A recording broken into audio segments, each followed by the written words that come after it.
Savage. Chapter 34. Edmund had great things to hear on his return. Many surprises were awaiting him.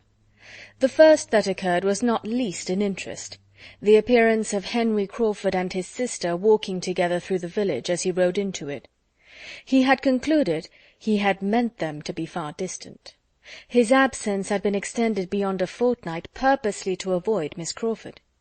He was returning to Mansfield with spirits ready to feed on melancholy remembrances and tender associations, when her own fair self was before him, leaning on her brother's arm, and he found himself receiving a welcome unquestionably friendly from the woman who 2 moments before he had been thinking of as 70 miles off, and as farther, much farther from him in inclination than any distance could express. Her reception of him was of a sort which he could not have hoped for, had he expected to see her. Coming as he did from such a purport fulfilled as had taken him away, he would have expected anything rather than a look of satisfaction and words of simple, pleasant meaning. It was enough to set his heart in a glow, and to bring him home in the properest state for feeling the full value of the other joyful surprises at hand. William's promotion, with all its particulars, he was soon master of, and with such a secret provision of comfort within his own breast to help the joy, he found in it a source of most gratifying sensation and unvarying cheerfulness all dinner-time. After dinner, when he and his father were alone, he had Fanny's history, and then all the great events of the last fortnight, and the present situation of matters at Mansfield were known to him. Fanny suspected what was going on. They sat so much longer than usual in the dining-parlour that she was sure they must be talking of her, and when tea at last brought them away, and she was to be seen by Edmund again, she felt dreadfully guilty. He came to her, sat down by her, took her hand, and pressed it kindly, and at that moment she thought that, but for the occupation and the scene which the tea-things afforded, she must have betrayed her emotion in some unpardonable excess.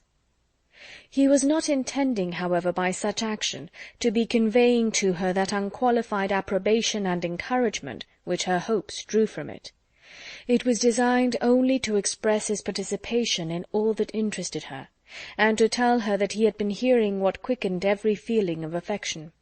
He was, in fact, entirely on his father's side of the question. His surprise was not so great as his father's at her refusing Crawford, because, so far from supposing her to consider him anything like a preference, he had always believed it to be rather the reverse, and could imagine her to be taken perfectly unprepared. But Sir Thomas could not regard the connection as more desirable than he did. It had every recommendation to him, and while honouring her for what she had done under the influence of her present indifference, honouring her in rather stronger terms than Sir Thomas could quite echo, he was most earnest in hoping, and sanguine in believing, that it would be a match at last, and that, united by mutual affection, it would appear that their dispositions were as exactly fitted to make them blessed in each other, as he was now beginning seriously to consider them. Crawford had been too precipitate. He had not given her time to attach herself. He had begun at the wrong end. With such powers as his, however, and such a disposition as hers, Edmund trusted that everything would work out a happy conclusion. Meanwhile, he saw enough of Fanny's embarrassment to make him scrupulously guard against exciting it a second time by any word, look, or movement. Crawford called the next day, and on the score of Edmund's return, Sir Thomas felt himself more than licensed to ask him to stay to dinner. It was really a necessary compliment. He stayed, of course, and Edmund had then ample opportunity for observing how he sped with Fanny, and what degree of immediate encouragement for him might be extracted from her manners. And it was so little, so very, very little, every chance, every possibility of it resting upon her embarrassment only, if there was not hope in her confusion there was hope in nothing else, that he was almost ready to wonder at his friend's perseverance. Fanny was worth it all. He held her to be worth every effort of patience, every exertion of mind, but he did not think he could have gone on himself with any woman breathing, without something more to warm his courage than his eyes could discern in hers. He was very willing to hope that Crawford saw clearer, and this was the most comfortable conclusion for his friend that he could come to from all that he observed to pass before and at and after dinner. In the evening a few circumstances occurred which he thought more promising. When he and Crawford walked into the drawing-room, his mother and Fanny were sitting as intently and silently at work as if there were nothing else to care for. Edmund could not help noticing their apparently deep tranquillity. "We have not been so silent all the time," replied his mother. "Fanny has been reading to me, and only put the book down upon hearing you coming." And sure enough, there was a book on the table which had the air of being very recently closed, a volume of Shakespeare. "She often reads to me out of these books, and she was in the middle of a very fine speech of that man's—what's his name, Fanny, when we heard your footsteps." Crawford took the volume. "Let me have the pleasure of finishing that speech to your ladyship," said he. "I shall find it immediately." And by carefully giving way to the inclination of the leaves, he did find it, or within a page or two, quite near enough to satisfy Lady Bertram, who assured him, as soon as he mentioned the name of Cardinal Wolsey, that he had got the very speech. Not a look or an offer of help had Fanny given, not a syllable for or against. All her attention was for her work. She seemed determined to be interested by nothing else. But taste was too strong in her. She could not abstract her mind 5 minutes. She was forced to listen. His reading was capital, and her pleasure in good reading extreme. To good reading, however, she had been long used. Her uncle read well, her cousins all, Edmund very well. But in Mr. Crawford's reading there was a variety of excellence beyond what she had ever met with. The King, the Queen, Buckingham, Wolsey, Cromwell, all were given in turn, for with the happiest knack, the happiest power of jumping and guessing, he could always light at will on the best scene or the best speeches of each, and whether it were dignity or pride, or tenderness or remorse, or whatever were to be expressed, he could do it with equal beauty. It was truly dramatic. His acting had first taught Fanny what pleasure a play might give, and his reading brought all his acting before her again. Nay, perhaps with greater enjoyment, for it came unexpectedly, and with no such drawback as she had been used to suffer in seeing him on the stage with Miss Bertram. Edmund watched the progress of her attention, and was amused and gratified by seeing how she gradually slackened in the needlework, which at the beginning seemed to occupy her totally. How it fell from her hand while she sat motionless over it, and at last how the eyes which had appeared so studiously to avoid him throughout the day were turned and fixed on Crawford, fixed on him for minutes, fixed on him, in short, till the attraction drew Crawford's upon her, and the book was closed, and the charm was broken. Then she was shrinking again into herself, and blushing and working as hard as ever. But it had been enough to give Edmund encouragement for his friend, and as he cordially thanked him, he hoped to be expressing Fanny's secret feelings too. "That play must be a favourite with you," said he. "You read as if you knew it well." "It will be a favourite, I believe, from this hour," replied Crawford, "but I do not think I have had a volume of Shakespeare in my hand before since I was 15. I once saw Henry VIII acted, or I have heard of it from somebody who did, I am not certain which. But Shakespeare one gets acquainted with without knowing how. It is part of an Englishman's constitution. His thoughts and beauties are so spread abroad that one touches them everywhere, one is intimate with him by instinct. No man of any brain can open at a good part one of his plays without falling into the flow of his meaning immediately." "No doubt one is familiar with Shakespeare in a degree," said Edmund, "from one's earliest years. His celebrated passages are quoted by everybody. They are in half the books we open, and we all talk Shakespeare, use his similes, and describe with his descriptions. But this is totally distinct from giving his sense as you gave it. To know him in bits and scraps is common enough. To know him pretty thoroughly is perhaps not uncommon, but to read him well aloud is no everyday talent." "Sir, you do me honour," was Crawford's answer, with a bow of mock gravity.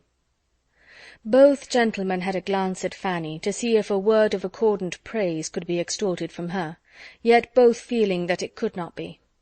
Her praise had been given in her attention, and that must content them. Lady Bertram's admiration was expressed, and strongly too. "It was really like being at a play," said she. "I wish Sir Thomas had been here." Crawford was excessively pleased. If Lady Bertram, with all her incompetency and languor, could feel this, the inference of what her niece, alive and enlightened as she was, must feel, was elevating. "You have a great turn for acting, I am sure, Mr. Crawford," said her ladyship soon afterwards, "and I will tell you what, I think you will have a theatre some time or other at your house in Norfolk. I mean, when you are settled there. I do indeed. I think you will fit up a theatre at your house in Norfolk." "Do you, ma'am?" cried he with quickness. "No, no, that will never be. Your ladyship is quite mistaken. No theatre at Everingham. Oh, no." And he looked at Fanny with an expressive smile, which evidently meant, "That lady will never allow a theatre at Everingham." Edmund saw it all, and saw Fanny so determined not to see it as to make it clear that the voice was enough to convey the full meaning of the protestation. And such a quick consciousness of compliment, such a ready comprehension of a hint, he thought, was rather favourable than not. The subject of reading aloud was farther discussed. The two young men were the only talkers, but they, standing by the fire, talked over the too common neglect of the qualification, the total inattention to it in the ordinary school system for boys, and the consequently natural, yet in some instances almost unnatural degree of ignorance and uncouthness of men, of sensible and well-informed men, when suddenly called to the necessity of reading aloud, which had fallen within their notice, giving instances of blunders and failures with their secondary causes, the want of management of the voice, of proper modulation and emphasis, of foresight and judgment, all proceeding from the first cause, want of early attention and habit, and Fanny was listening again with great entertainment. "Even in my profession," said Edmund with a smile, "how little the art of reading has been studied! How little a clear manner and good delivery have been attended to! I speak rather of the past, however, than the present. There is now a spirit of improvement abroad, but among those who were ordained 20, 30, 40 years ago, the larger number, to judge by their performance, must have thought reading was reading, and preaching was preaching. It is different now. The subject is more justly considered. It is felt that distinctness and energy may have weight in recommending the most solid truths. And besides, there is more general observation and taste, a more critical knowledge diffused, than formerly.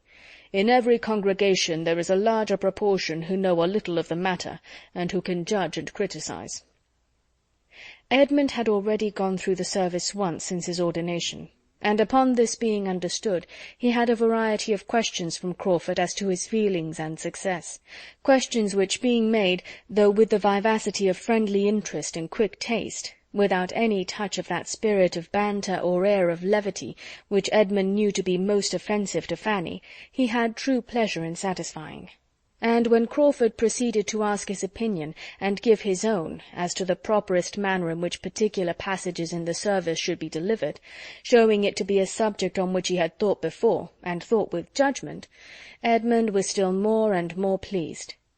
This would be the way to Fanny's heart. She was not to be won by all that gallantry and wit and good nature together could do, or at least she could not be won by them nearly so soon without the assistance of sentiment and feeling and seriousness on serious subjects.